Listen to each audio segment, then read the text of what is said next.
Capítulo 9. As leis fundamentais de uma relação saudável 1. O poder do elogio e os investimentos em sonhos. Muitos vivem de migalhas de elogios. De todas as leis fundamentais das relações saudáveis, o elogio é a mais acessível e a mais fácil de praticar, embora poucos seres humanos a pratiquem. O poder do elogio pode ser mais forte que o das armas, mais poderoso que o dinheiro, mais penetrante que a lâmina de um bisturi. Os elogios desfizeram inimigos, debelaram ódios, evitaram suicídios, reataram relações. Uma mulher inteligente deve economizar críticas, mas jamais deveria economizar elogios. A crítica excessiva contrai a espontaneidade, e o elogio realça a autoconfiança. Contudo, é incrível como pais, professores, executivos e casais economizam elogios e têm pouca habilidade para elogiar. Somos ótimos para exaltar erros, mas não para exaltar os acertos. Se conhecessem a teoria das janelas da memória e a formação das janelas Light, jamais viveriam de migalhas de elogios. Os elogios deveriam entrar no cardápio diário de suas existências. Entram no seu cardápio? Quem você elogiou hoje? E como elogiou? Mesmo pessoas afetivas podem ser miseráveis em elogiar. Elogiar não é superproteger. Superproteger é colocar os outros numa estufa, é controlar os elementos agressores, é desprepará-los para a vida. Superproteger é dar tudo sem exigir nada.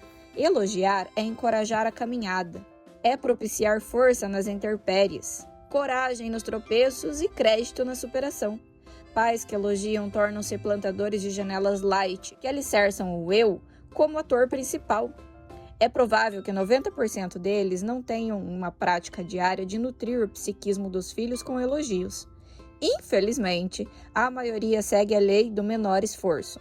Dão roupas, suprem o corpo, presenteiam com computadores e celulares, mas não nutrem o psiquismo deles com inteligência. Obrigado, filho, por existir. Parabéns, você foi brilhante. Você foi derrotado, mas não tem problema. O importante é que tentou. Estou orgulhoso de você. Vá em frente, você consegue. Obrigada pela sua gentileza e carinho. São pequenas frases que penetram nos recônditos da mente de quem amamos e nos tornam inesquecíveis. Você é um educador inesquecível ou cumpre apenas papéis burocráticos da educação? Pais que não sabem elogiar não ensinam a seus filhos a arte de agradecer. Não reclame deles, revise sua postura. Grandes romances podem morrer sem o poder do elogio. Grandes romances terminam em crises porque os amantes, ao invés de temperarem a relação com elogios, temperam com atritos, críticas, reações estúpidas. Diante de um sacerdote, milhões de casais prometem que na saúde e na doença, no sucesso e no fracasso, na riqueza e na pobreza, se amarão. Prometem e não cumprem, pois não sabem que a emoção não recebe ordens do eu. Esse eu apenas a gerencia e protege.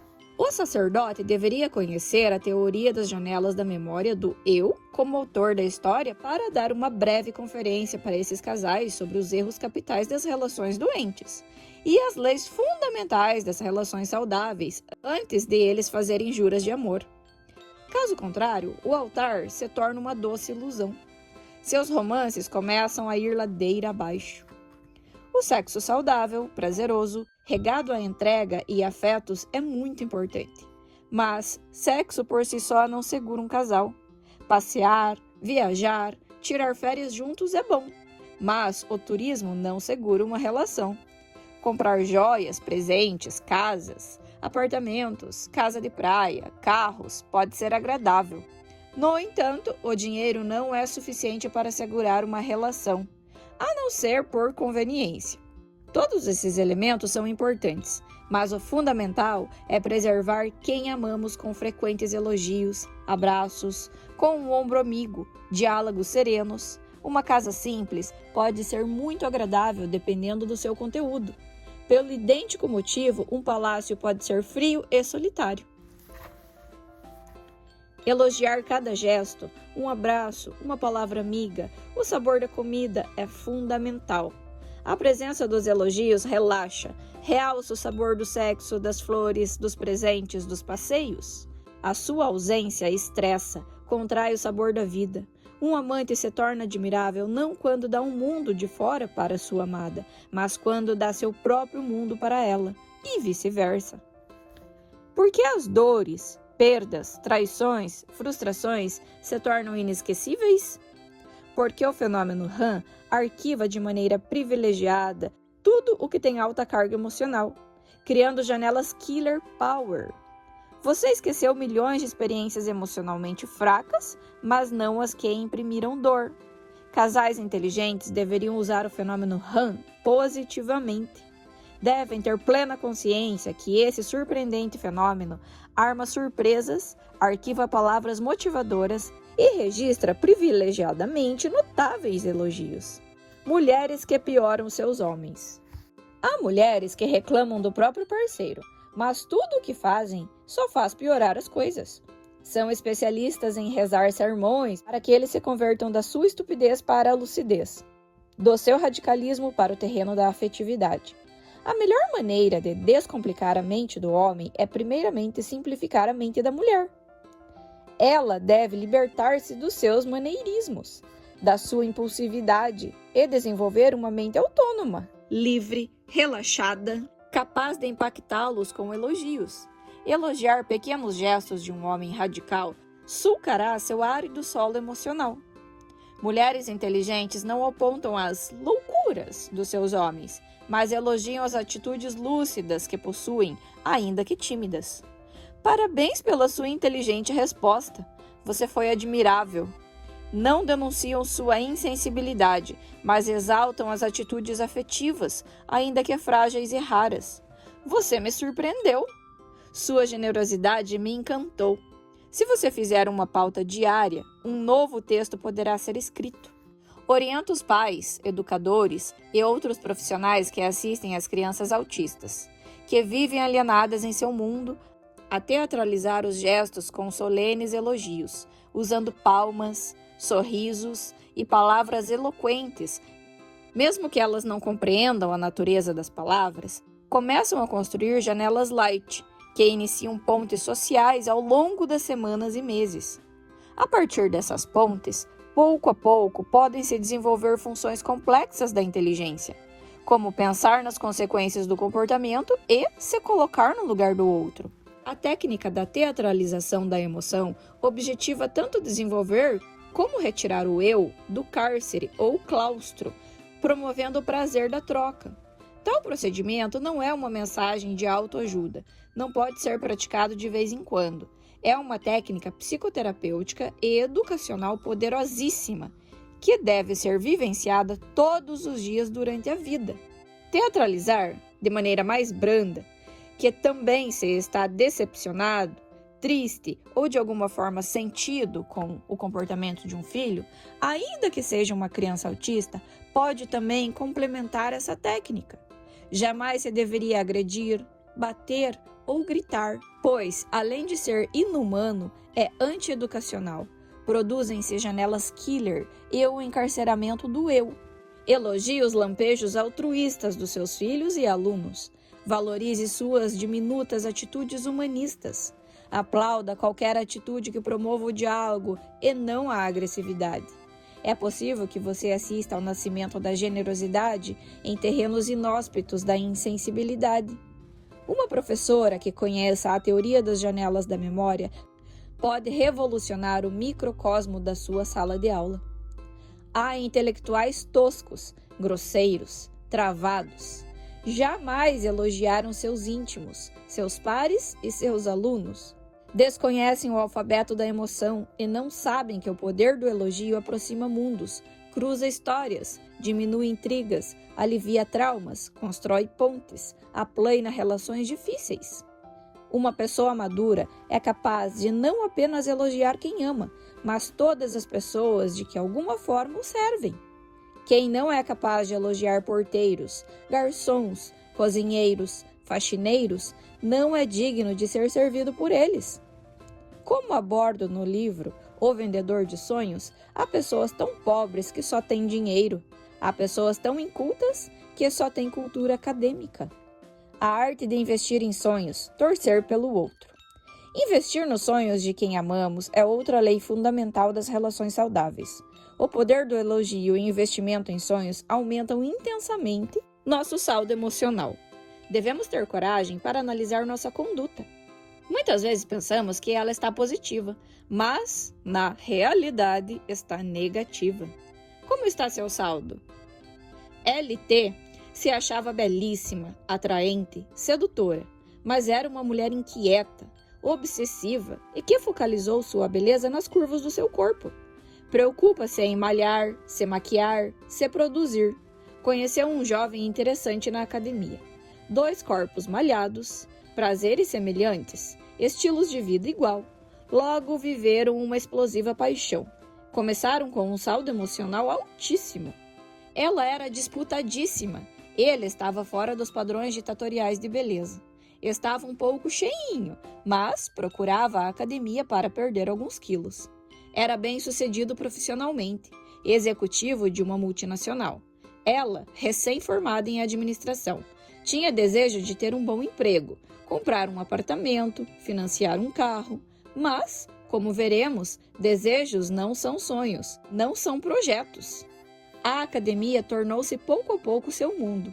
Ficava 1 hora por dia vendo cada curva do corpo, o que deveria perder e o que deveria realçar. Saiu dos limites do cuidado saudável com o corpo para entrar pouco a pouco na armadilha da vigorexia. Esse transtorno psíquico acomete mais homens jovens, mas tem ocupado espaço também entre as mulheres. É mais do que uma prática regular e saudável de exercícios físicos, é uma obsessão pelo corpo. Homens e mulheres portadores de vigorexia passam horas nas academias malhando exaustivamente. Na maioria das vezes, são pessoas encantadoras, que se perdem numa ansiedade incontrolável em busca de um corpo ideal, musculoso, robusto. Não poucas vezes tomam anabolizantes para acelerar esse processo, uma bomba para o corpo. Em muitos casos, o culto ao corpo esconde uma rejeição ao estado natural do próprio corpo, que se considera frágil, desproporcional, destituído de beleza. LT pensava dia e noite no que ia comer e como perderia as calorias que ingeria. Tomava escondido substâncias para ganhar massa muscular e eliminar o excesso de gordura. Começou a malhar 2, 3 e depois 4 horas ou mais por dia. Adiava compromissos, deixava de ir a festas, não saía com os amigos. Não se desligava do seu corpo, valorizava mais a estética do que o conteúdo. Como seu corpo estava escultural, concluiu que com isso elevava o saldo emocional da sua relação, quando na realidade ele diminuía a olhos vistos. Só ela não enxergava. O namorado achava que ela exagerava em seus exercícios, sugeria que ela tivesse outros valores, vivesse novas aventuras e se dedicasse mais aos seus sonhos. Ela dizia que já fazia isso e negava que se fixava em seu corpo. Ele queria fazer mestrado, estudar novas línguas, conhecer outros povos. O sonho dela era malhar e frequentar a academia, pois havia uma grande causa. Quando jovem, havia sofrido o fenômeno bullying. Os meninos a chamavam de Olivia Palito. Formou-se uma janela Killer Power, que foi lida e relida e arquivada no córtex cerebral, e se tornou uma plataforma na MOOC. Um fantasma que a assombrava. Ela vivia fugindo desse fantasma, mas não sabia. Um dia, seu trauma abriu as portas para o desenvolvimento da vigorexia. Nos pequenos espaços da sala de aula, podem se produzir traumas gravíssimos. Orientar os alunos, fazer campanhas em todas as classes para todos os níveis, em especial, explicar a teoria das janelas da memória é fundamental para prevenir o fenômeno bullying. Não adianta falar, não cometam bullying, sem explicar os desastres que ocorrem no psiquismo da vítima. Para LT, bastava estar fisicamente junto. Para seu companheiro, era indispensável penetrar no mundo dela. Para ela, ir ao restaurante, cinema, shopping e manter diálogos superficiais era suficiente. Para ele, conhecer e investir nos sonhos um do outro era fundamental. A paixão ardente foi aos poucos cedendo espaço aos conflitos. Se ele aprendesse a usar o poder do elogio, talvez a cativasse, criaria pontes para dialogar, mas desconhecia essa lei. Ele tentava dialogar, ela não sabia ouvir. Ela era uma mulher casulo. Ele angustiou-se, perdeu o encanto, ficou insone, mas ela não percebeu, nem jamais imaginou que ele, cheinho, terminaria com a mulher mais linda, estrutural e cortejada do seu espaço social. Mas terminou, partiu para nunca mais voltar. Foi sem dar grandes explicações, achou que já havia falado o suficiente. Ela ficou abalada e deprimida. Não aceitava a perda. Em crise, procurou ajuda. Mapeou sua história, seus traumas e seu drama. Seu eu teve de sair da plateia e entrar numa nova academia. Não de ginástica, mas da sua mente. E aprender a fazer exercícios para deixar de ser vítima e se tornar autor da sua história. Ganhou musculatura intelectual, belas curvas emocionais e reviu seus valores. Não deixou de malhar, mas reciclou o culto ao corpo e o substituiu pelo culto à vida. Investir em sonhos é investir no amor. Investir nos sonhos do parceiro e dos filhos é essencial. Muitas vezes superficiais, pensamos que conhecemos os sonhos de nossos íntimos, mas frequentemente conhecemos apenas seus desejos. Desejos são intenções rápidas, sonhos são projetos de vida. Desejos estão em camadas superficiais de nossa psique, sonhos estão em áreas mais profundas. Desejos se diluem no calor das dificuldades, sonhos solidificam nas intempéries da existência. Se você nunca perguntou quais são os sonhos mais profundos das pessoas que ama, provavelmente nunca entrou nos espaços secretos de sua personalidade. Os sonhos deles podem ser banais para nós, no entanto, são centrais para elas. Ao saber dos seus sonhos, podemos até regular o foco, levá-las a pensar em outras possibilidades, mas nunca desanimá-las. Investir nos sonhos é seguir a lei do maior esforço. Não é um simples apoio, um incentivo superficial, e sim uma arte intelectual, um exercício nobre da inteligência que aumenta muitas possibilidades de o outro ter sucesso. Caminhar, superar seus obstáculos. Investir em sonhos é ativar de maneira madura o sistema de recompensa. Não é buscar o imediatismo, o prazer rápido e superficial. É raro encontrarmos os praticantes dessa arte, mesmo entre bons amantes, bem como bons pais e professores. Investir nos sonhos determina quanto nós somos fundamentais ou colaterais na história de alguém. Você é fundamental ou colateral na narrativa de pessoas caras? Os sonhos não determinam o lugar onde iremos chegar, contudo, fornecem a coragem para nos retirar de onde estamos. Os sonhos não constroem vitórias, mas nos retiram do conformismo. Não nos fazem heróis, transformam-nos em seres essencialmente humanos. Uma vida sem sonhos é uma mente sem criatividade, uma emoção sem aventuras, uma história sem conteúdo. Se não temos sonhos, precisamos sonhá-los. Se quem amamos não tem sonhos, devemos encorajá-lo a construí-los. As mulheres inteligentes não apenas sonham e fazem os outros sonhar, mas unem sonhos com disciplina. Seu eu tem plena consciência de que sonhos sem disciplina produzem pessoas frustradas, e disciplina sem sonhos produz pessoas autômatas, que só obedecem às ordens. Muitas pessoas são frustradas porque têm alguns sonhos, mas quase nada de disciplina. Falta garra, determinação, labuta. Vivem na imaginação, porém se perdem na execução.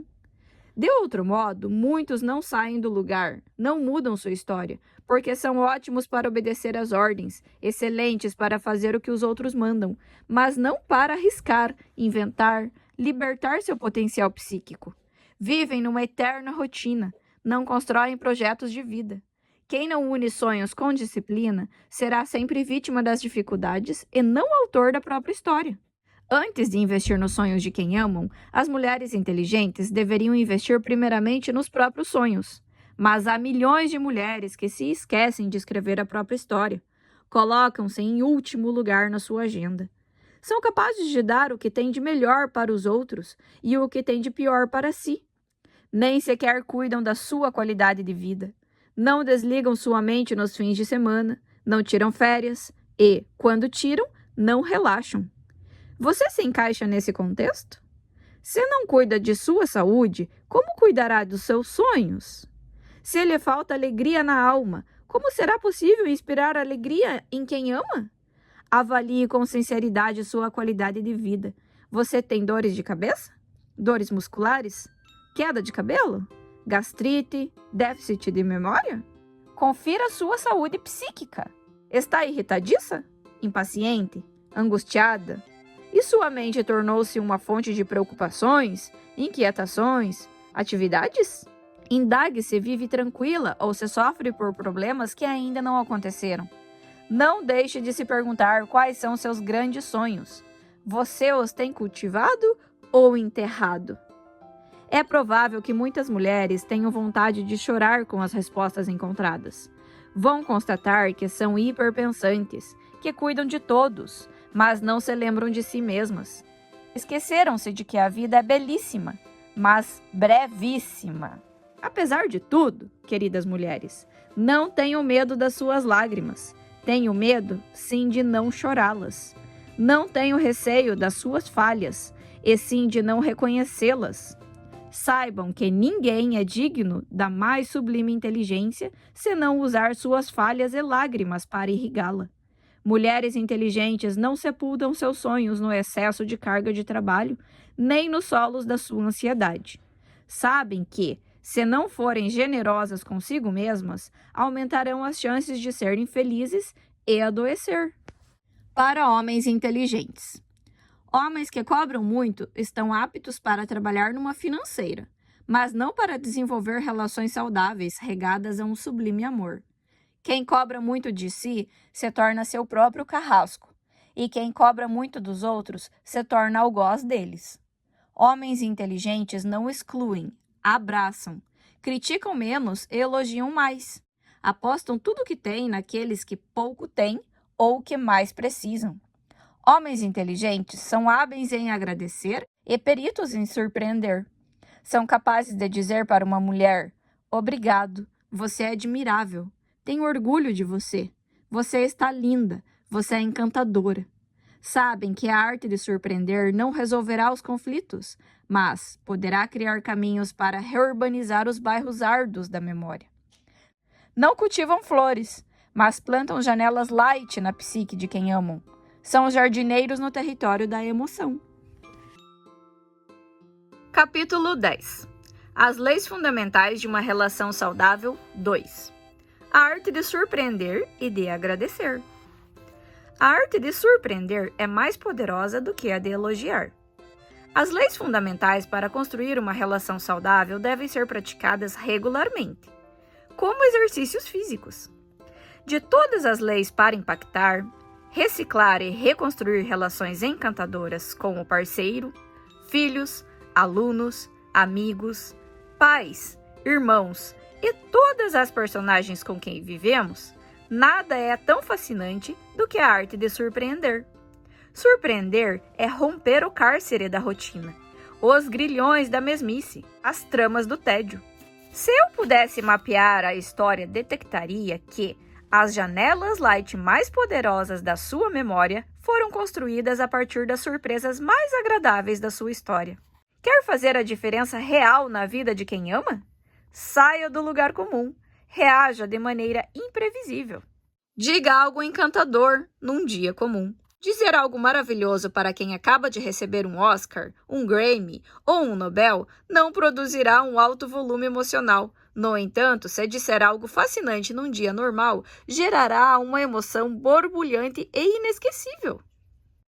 A arte de surpreender é mais poderosa do que a arte de elogiar. Quando elogiamos, falamos o esperado. Por outro lado, quando queremos surpreender, precisamos dizer o inesperado. Elogiar é ter atitudes previsíveis, surpreender é ter atitudes imprevisíveis. Flores em datas especiais são um elogio. No entanto, flores fora de uma data especial são uma surpresa. A pessoa é especial, não a data. Elogiar é exaltar o visível. Surpreender é exaltar o invisível. Elogiar, portanto, forma as janelas light de baixa intensidade. Surpreender forma janelas light power. Você atinge o céu da relação quando une a arte de elogiar com a arte de surpreender. Mas onde estão as mulheres surpreendentes? Onde estão as pessoas que dizem coisas nunca antes faladas? Onde estão os amantes que deixam seus parceiros embasbacados? Onde estão as mulheres que encantam seus homens, mesmo que eles sejam mentes complicadas? Onde se encontram as mães que dão um choque de lucidez e afetividade em seus filhos, mesmo que sejam relapsos? Onde estão os pais que deixam de ser repetitivos e cansativos, que alcançam voos na sua maneira de ser, falar e interpretar? Algumas professoras querem corrigir seus alunos, mas não sabem que devem plantar janelas surpreendentes. E como poderão produzi-las se não impactam seus alunos, ansiosos e alienados com atitudes inovadoras e não com velhas broncas? Primeiro, devemos conquistar o território da emoção, para depois conquistar o da razão. Mesmo alunos agressivos não resistem a um professor surpreendente. Chame-os à parte, diga-lhes como eles são importantes. Conte a eles um período difícil de suas histórias para que se identifiquem com vocês e deixe claro que apostam neles. Infelizmente, não são poucos os professores que se irritam, chamam a atenção, levantam a voz, fazem tudo igual por anos a fio, diante de uma plateia lenta em reagir. Muitos pais são engessados em educar seus filhos, dão as mesmas respostas para os mesmos problemas. Pais brilhantes e professores fascinantes utilizam a arte de surpreender, expressam sentimentos e fazem comentários que tiram o fôlego de seus educandos. Amantes engessados, amor asfixiado.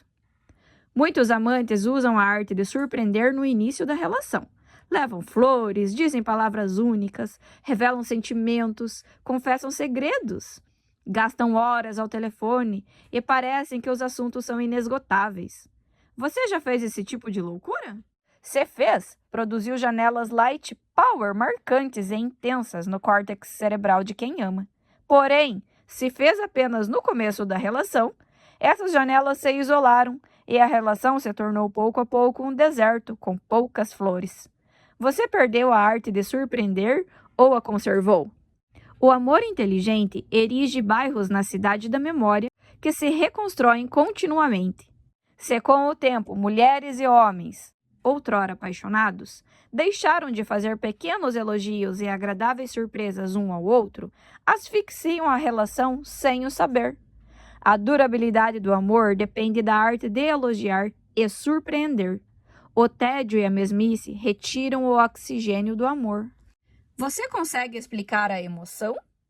Tente esquadrinhá-la pela razão. Esforce-se em colocar o amor sob as leis da matemática. É impossível. O amor, como fruto mais excelente da emoção, ultrapassa os limites da lógica e, por isso mesmo, deveria ser irrigado por comportamentos que também ultrapassam os limites da razão. Se a emoção fosse apenas previsível, o amor não seria esse sentimento borbulhante, pulsante, arrebatador, capaz de gerar taquicardia e excitar os pulmões a procurar o ar. Nunca houve tantas mentes engessadas nas sociedades modernas. Amantes engessados engessam o amor. As pessoas sabem operar computador, celulares inteligentes, navegar na internet, mas não sabem navegar nas águas da emoção e afundam com extrema facilidade. Você sabe navegar? Obsessões, ideias fixas, manias, velhas broncas não incendeiam a emoção, ao contrário, apagam suas chamas. Ciúme não promove a afetividade, ao contrário, corta suas raízes. Críticas excessivas e cobranças não fomentam o amor, ao contrário, diminuem sua intensidade. Pressões, chantagens, generalizações também não colocam combustível no amor, ao contrário, debelam suas labaredas. Esses erros capitais, tão comuns e tão previsíveis, praticados por mulheres e, em especial por homens, não contagiam o mais nobre dos sentimentos, não exercitam o território da emoção. Representam, sim, o começo do fim das mais belas relações. Mulheres inteligentes, por sua vez, são capazes de realçar o sabor da relação e encantar seus homens com gestos admiráveis.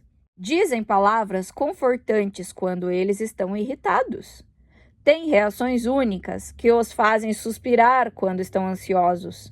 São capazes de aplaudi-los e dizer que creem no potencial deles quando eles fracassam. Criam um clima para que eles relaxem e não fiquem chafurdando na lama das preocupações. São capazes de desarmar o mau humor do seu parceiro com um bom humor. São capazes de dizer que o compreendem, mesmo quando eles são irracionais. Gestos comuns passam incólumes, não irrigam as lembranças, mas gestos surpreendentes tornam-se inesquecíveis, ficam à flor da memória. A arte de se presentear vezes consumismo. Nós, homens, somos frequentemente muito mais engessados, entediantes, irritantes, rígidos e previsíveis do que as mulheres. Precisamos de mulheres surpreendentes para nos desarmar. As curvas do corpo incentivam a relação. As curvas da emoção a incendeiam. Veja que as últimas são mais poderosas. Mulheres surpreendentes adquirem curvas únicas na emoção. Mulheres engessadas são retilíneas. Quando abre a boca, já se sabe o discurso. Mulheres surpreendentes marcam uma história. Mulheres engessadas são lembradas quando estão presentes. As personagens que marcaram positivamente a nossa história não são os heróis, nem os perfeitos, mas os que tocaram as raízes da nossa mente com atitudes admiráveis. É melhor a sabedoria do silêncio do que o tédio das velhas críticas. Intelectuais que não encantam seus alunos não os influenciam, não formam pensadores, mas repetidores de ideias. A arte de surpreender é uma lei fundamental para construir belas pontes no relacionamento com o outro e conosco. Você surpreende a si mesma? É capaz de valorizar sua labuta ainda que tenha sido derrotada? É capaz de exaltar sua garra ainda que tenha passado pelo vale do vexame e das vaias? Não, não estou falando em nutrir o orgulho nem em alimentar o egocentrismo, que são características doentes da personalidade. Vivemos em uma sociedade doente e punitiva. Só nos alegramos quando atingimos o pódio. Como surpreenderão seu parceiro se não sabem surpreender a si mesmas? Você sabe se presentear? Não, não me refiro ao consumismo, à ansiedade por necessidades desnecessárias. Refiro-me a presentear-se com um ato surpreendente, dar-se de maneira solene. Certa vez, uma mulher consumista e com baixíssima autoestima comprava tudo o que seus olhos desejavam. Centenas de pares de sapatos, bolsas, roupas, por ano. O consumismo esmagava seu prazer de viver. Contraíra o fenômeno da psicoadaptação. Levava-a a ter cada vez mais para sentir cada vez menos. Por fim, endividada e sem nada que a animasse, deprimiu-se. Independentemente das suas causas, se biológicas ou psicossociais, a depressão é o último estágio da dor humana. Só sabe sua dimensão quem a sente. A mulher em questão visitou o caos emocional. Perdeu o prazer de viver. Vivia fatigada, mentalmente agitada, irritadiça, sem apetite e com a libido baixa. O ter já não financiava migalhas de prazer. Ao se tratar, percebeu a armadilha em que se enredou. Entendeu que seu eu era vítima da compulsão pela compra, marionete dos seus conflitos. Não tinha qualquer gestão emocional. Não apenas precisou tratar sua depressão, mas reeducar seu eu para ser autor da sua história. Educou-se não para consumir sem limites, mas para consumir para se presentear. Ao comprar algo, seja uma roupa ou um celular, mandava embrulhar e escrevia um bilhete com palavras surpreendentes para si mesma. Parabéns, você não foi perfeita, mas brilhou. Desfruta intensamente esse presente, ele vem coroar sua garra. Antigamente comprava uma bolsa por semana sem grande excitação, a não ser no ato da compra. Agora ganha uma bolsa semestral e com um prazer mais intenso e duradouro. Desenvolveu paulatinamente uma mente observadora e analítica. Ainda havia muitos bairros doentios ou zonas de conflitos em seu psiquismo, em especial na ME, na memória existencial ou inconsciente. E isso a levava a ter algumas recaídas. Mas seu eu, passo a passo, construiu uma nova plataforma de janelas light, um reluzente bairro Namuque, no centro consciente de sua memória. Deixou de ser escrava em sociedade livre. A arte de agradecer. Somos épicos, mas não sabemos agradecer. A arte de agradecer e a arte de elogiar são as duas leis das relações saudáveis mais acessíveis a cada ser humano. Se alguém me perguntasse qual das funções da inteligência que acho fundamental para ensinar a uma criança, diria que é a mais simples e fundamental: aprender a agradecer. A arte de agradecer previne psicopatias, realça a sensibilidade, estimula a arte de se colocar no lugar dos outros, alicerça a generosidade e fundamenta o altruísmo. Quem não aprende a agradecer, dificilmente aprenderá essas outras funções complexas. Não há mar sem turbulências, nem história sem acidentes. Viver é e será sempre um contrato de risco. Temos, em média, 3 milhões de células em nosso corpo. Cada célula funciona como uma usina de energia interdependente. Só em nosso cérebro existem de 86 bilhões a 100 bilhões de neurônios para comandar funções nobres do corpo e para dar sustentabilidade à capacidade de pensar, conscientizar-se, sentir, interpretar, desejar, sonhar. Mas quem agradece ao seu corpo? Quem exalta o funcionamento das células? Quem agradece ao ar que respira, ao coração que pulsa, ao fígado que desintoxica, aos rins que filtram? Parece que os trilhões de células que possuímos são meras escravas. Quem não desenvolve a arte de agradecer não se deslumbra com a existência. Cerca de 1 milhão de pessoas suicidam-se por ano em todo o planeta. É um número altíssimo. Fora outros tantos milhões que tentam o suicídio e, felizmente, não conseguem. Ninguém que pensa em suicídio quer exterminar a vida, mas sua dor, seja qual for. E a dor emocional poderia ser diminuída e até esvaziada se aprendêssemos a nos deslumbrar com a existência. Você se deslumbra com sua existência? Há um grande número de pessoas que olham para as celebridades do esporte, da música e do cinema e se apequenam. Acham que nunca fizeram algo notável na vida. Houve uma época em que você foi o maior alpinista da história. Escalou milhares de montes Everest. Hoje, talvez, pequenos montes o desanimem. Naquela época, você foi o maior maratonista do mundo. Percorreu o equivalente a várias voltas ao mundo e sem parada para descansar. Hoje, pequenas distâncias o afadigam. Nadou mares e oceanos sem navios ou barcos e, por incrível que pareça, sem bússola e sem GPS. Acertou o alvo. Você não teve medo de arriscar, deu tudo o que tinha para vencer. Nunca houve alguém tão teimoso e determinado como você. Você disputou com dezenas de milhões de concorrentes e venceu. Era quase impossível a vitória.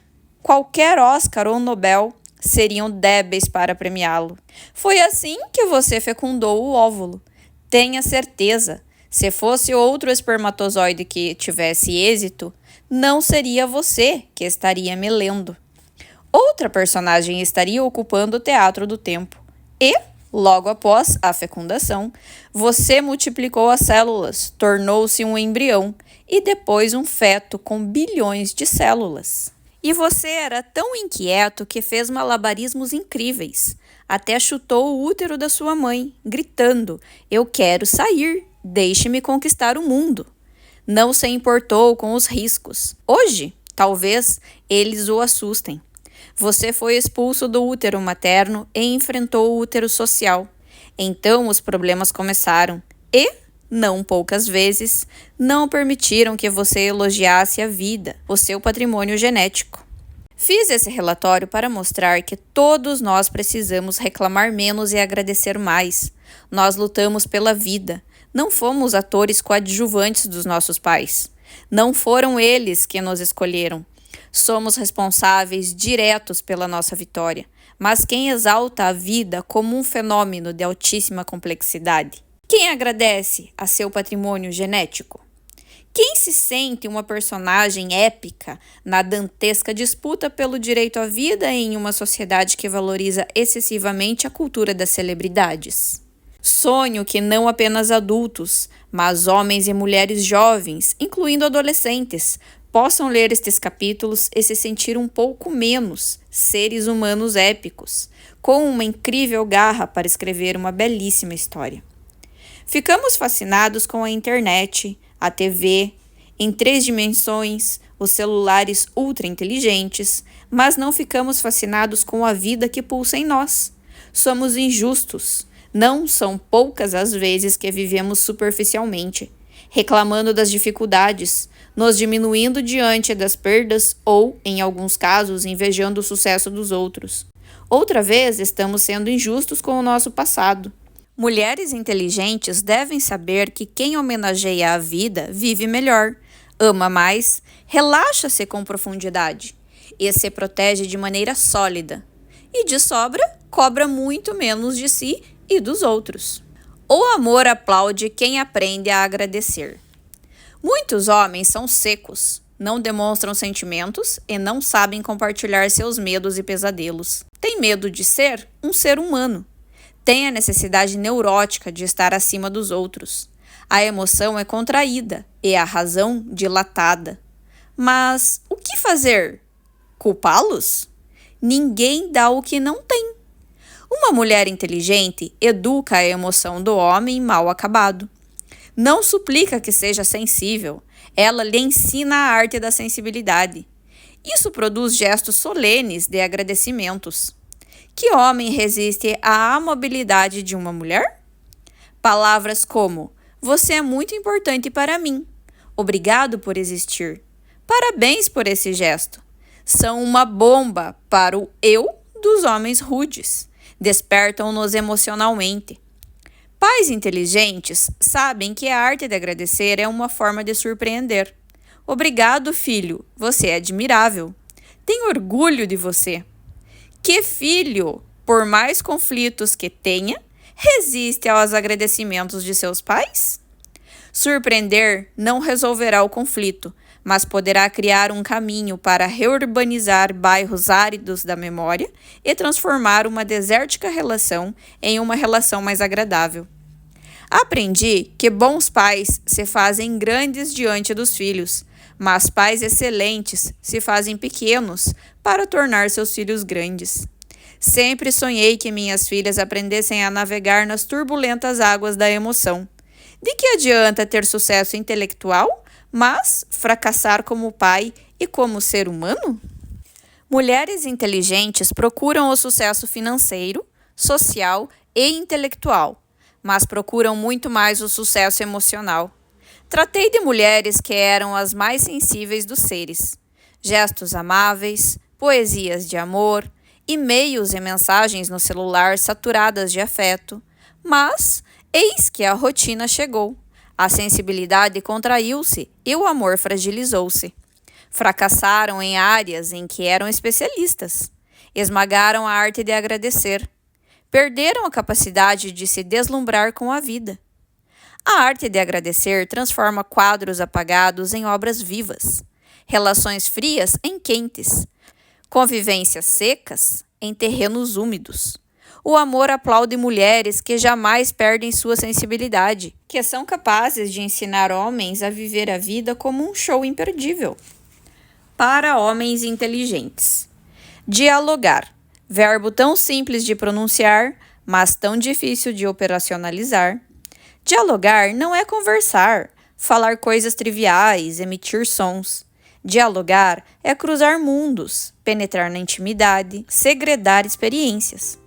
Um homem inteligente não tem medo de falar de si mesmo e declarar seus sentimentos. Sabe que desenvolver sensibilidade não diminui sua masculinidade. Ao contrário, a enriquece. Na mente da maioria dos homens, há mais fantasmas do que imagina nossa psicologia. Mais até do que em muitos filmes de terror. O fantasma do radicalismo, do machismo, do medo de elogiar, de falar de amor, de reconhecer seus erros, de cobrar muito de si e dos outros, da necessidade neurótica de poder. Homens inteligentes praticam o autodiálogo, pois, sem o autodiálogo, não há como se conhecer e, sem se conhecer, não há como superar seus fantasmas. Sem superar os fantasmas, não há como desenvolver um eu capaz de ser autor da sua história.